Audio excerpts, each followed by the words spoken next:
Hello friends, জয় মোহনবাগান।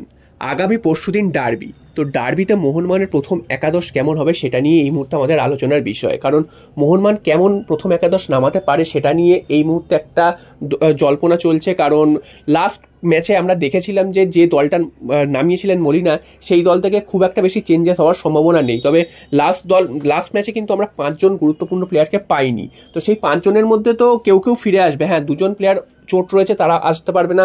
বাকি 3 জন তো player আমরা অ্যাভেলেবেল পাচ্ছি। তো 3 জনকে অবশ্যই মলিনা কখনো না কখনো ইউজ করবে। এবার প্রশ্নটা হচ্ছে যে মোহনবাগানে এই মুহূর্তে 5 জন বিদেশি অ্যাভেলেবেল রয়েছে।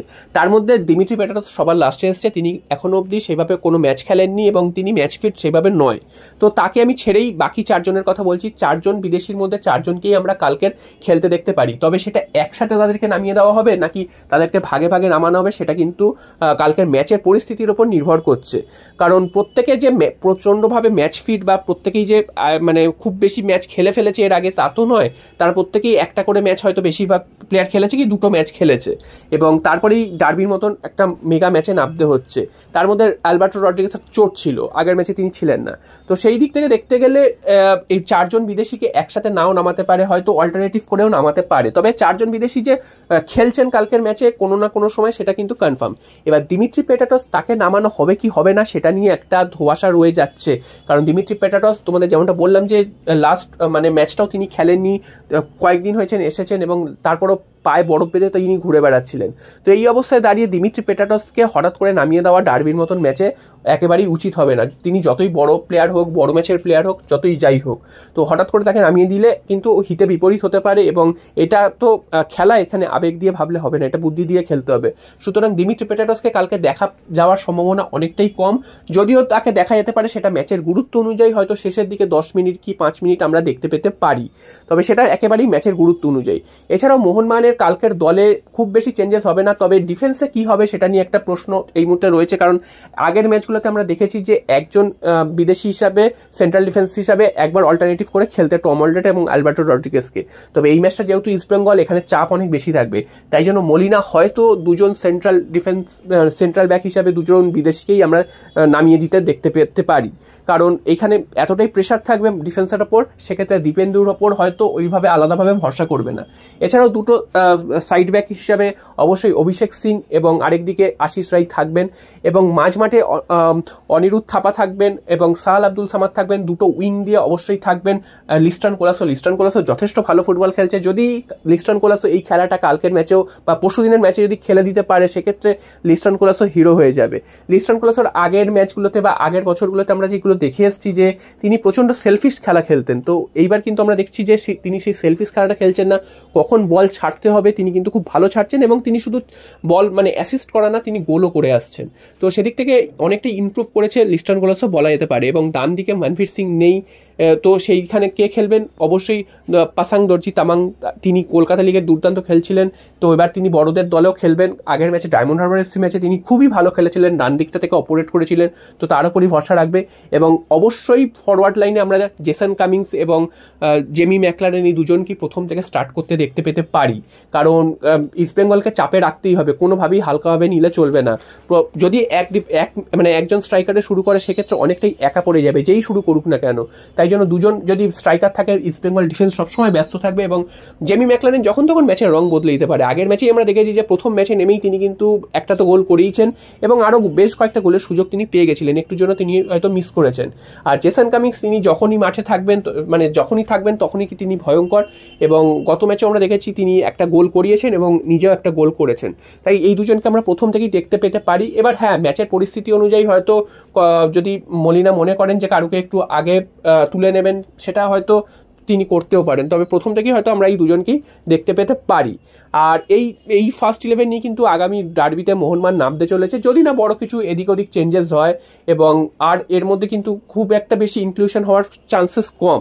তো দেখা যাক শেষ পর্যন্ত মলিনা কেমন তার দল নামায়। এছাড়াও ACL 2 এর কথায় তোমাদের চলে আসি। ACL 2তে তো দুপুরবেলায় আমি জানিয়ে দিয়েছি যে কোন 3 জন পড়েছে মোহনবাগানের বিরুদ্ধে। তো সেই 3 জনের শক্তি দুর্বলতা সেগুলো জানিয়ে দিয়েছি, তারা কোন দেশের টিম। তো এবার প্রশ্ন হচ্ছে মোহনবাগানের গ্রুপে রয়েছে সেফাহান FC, ইরানের ক্লাব।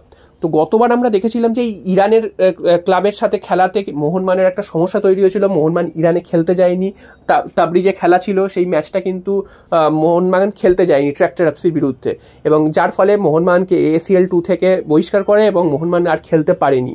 তো এবারও ইরানের সেই দলের বিরুদ্ধে খেলা, আগেরবার শুধু যে যুদ্ধ ছিল তা তো নয়, আগেরবার যেই সমস্যাটা ছিল আরও একটা সমস্যা, সেটা হচ্ছে অস্ট্রেলিয়ান প্লেয়ার যারা রয়েছেন বা অন্যান্য প্লেয়ার তারা ইরানে খেলতে যেতে চান না, তাদের ভিসা পাওয়া একটা সমস্যা হয়, এই সমস্যাগুলো হয়। তো এবারও প্রশ্ন উঠছে তাহলে কি এবারও সেই একই সমস্যা হবে, একই রকমভাবে মোহনবাগান খেলতে যাবে না? তো আজকে যেটা জানা যাচ্ছে বিভিন্ন সোর্স থেকে, মোহনবাগানের বিভিন্ন পেজ থেকে, ফ্যান্স ক্লাবের পক্ষ থেকে জানা যাচ্ছে যে আজকের যে ড্রটার জন্য মোহনবাগানের যে 2 প্রতিনিধি গেছিলেন ভারত থেকে, তো তাদের সাথে এই ইরানের এই যে ক্লাবটি সেপাহান এফসি, তাদেরও 2 কর্মকর্তার কথা হয়েছে, যে তারাও জানিয়েছে যে কি প্রবলেম হয় ইরানে খেলতে যেতে, তো সেইটার যাতে এবছর না হয় সেই দিকটা তারা দেখবে বলে আশ্বাস দিয়েছে মোহনবাগানকে। এবং মোহনবাগান কিন্তু এবার আগে থেকেই এই বিষয়টা নিয়ে অনেক মানে চিন্তাভাবনা করবে এবং আগে থেকে সব ব্যবস্থাপনা করবে, যাতে কোনোভাবে ইরানে খেলতে যেতে কোনো প্লেয়ারের অসুবিধা না হয়। আমরা জানি যে অস্ট্রেলিয়ান কিছু প্লেয়ারদের ইরানে যাওয়ার ব্যাপারে একটু কিছু নিষেধাজ্ঞা থাকে, তবে সেটা যাতে এবছর না হয়, পুরো ফুল স্কোয়াড নিয়ে মোহনবাগান যেতে পারে, সেটা কিন্তু আমাদের অবশ্যই নজরে রাখতে হবে।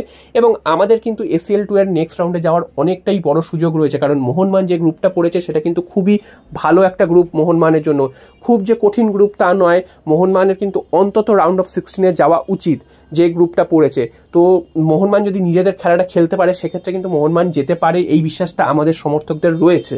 এবার মোহনবাগানের গ্রুপে আহিল এফসি এই দলটা যে রয়েছে, এটা তুর্কমেনিস্তানের দল, তাদের বিরুদ্ধে মোহনবাগানকে টার্গেট করতে হবে 2টো ম্যাচেই জয় তুলে নিতে, কারণ মাত্র 3 কোটি টাকা তাদের বাজেট, কোনো বিদেশি তাদের খেলে না, এবং মানে তাদের যে নিজেদের দেশের যারা প্লেয়ার আছে তারাই খেলে।